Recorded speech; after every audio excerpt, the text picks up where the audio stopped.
Évangile de Jean, chapitre 21. Après cela, Jésus se montra encore aux disciples sur les bords de la mer de Tibériade. Et voici de quelle manière il se montra.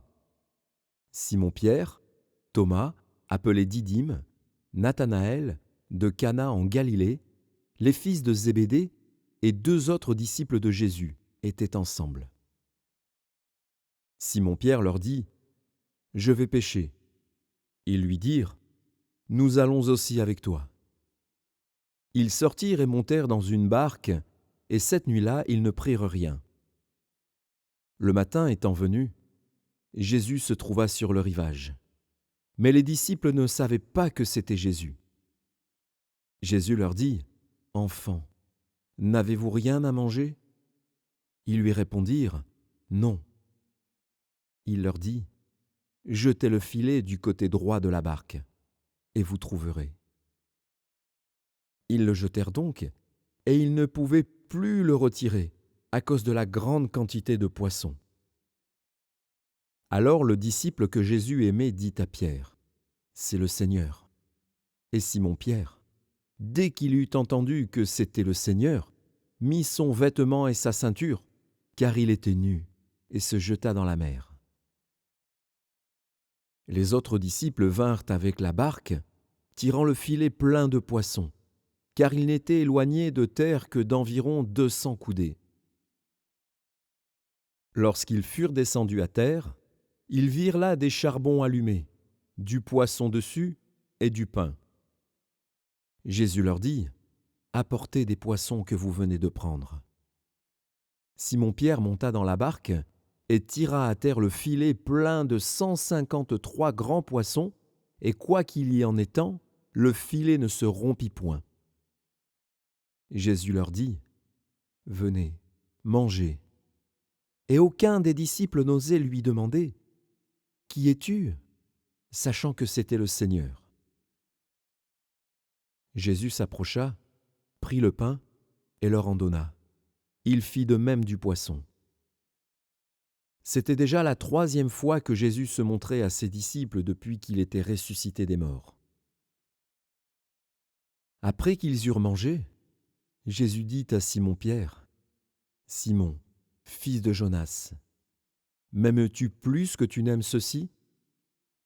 Il lui répondit : « Oui, Seigneur, tu sais que je t'aime. » Jésus lui dit : « Prends soin de mes brebis. » Il lui dit une 2e fois : « Simon, fils de Jonas, m'aimes-tu » Pierre lui répondit : « Oui, Seigneur, tu sais que je t'aime. » Jésus lui dit : « Prends soin de mes brebis. » Il lui dit pour la 3e fois : « Simon, fils de Jonas, m'aimes-tu » Pierre fut attristé de ce qu'il lui avait dit pour la 3e fois : « M'aimes-tu » Et il lui répondit : « Seigneur, tu sais toutes choses. Tu sais que je t'aime. » Jésus lui dit : « Prends soin de mes brebis. En vérité, je te le dis, quand tu étais plus jeune, tu te ceignais toi-même, et tu allais où tu voulais. Mais quand tu seras vieux, tu étendras tes mains, et un autre te ceindra, et te mènera où tu ne voudras pas. » Il dit cela pour indiquer par quelle mort Pierre glorifierait Dieu. Et ayant ainsi parlé, il lui dit : « Suis-moi. » Pierre, s'étant retourné, vit venir après eux le disciple que Jésus aimait, celui qui, pendant le souper, s'était penché sur la poitrine de Jésus et avait dit : « Seigneur, qui est celui qui te livre ?» En le voyant, Pierre dit à Jésus : « Et à celui-ci, Seigneur, que lui arrivera-t-il » Jésus lui dit : « Si je veux qu'il demeure jusqu'à ce que je vienne, que t'importe ? Toi, suis-moi. » Là-dessus, le bruit courut parmi les frères que ce disciple ne mourrait point.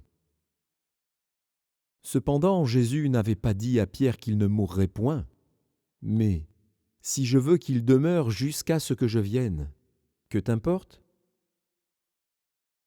C'est ce disciple qui rend témoignage de ces choses et qu'il les a écrites. Et nous savons que son témoignage est vrai. Jésus a fait encore beaucoup d'autres choses.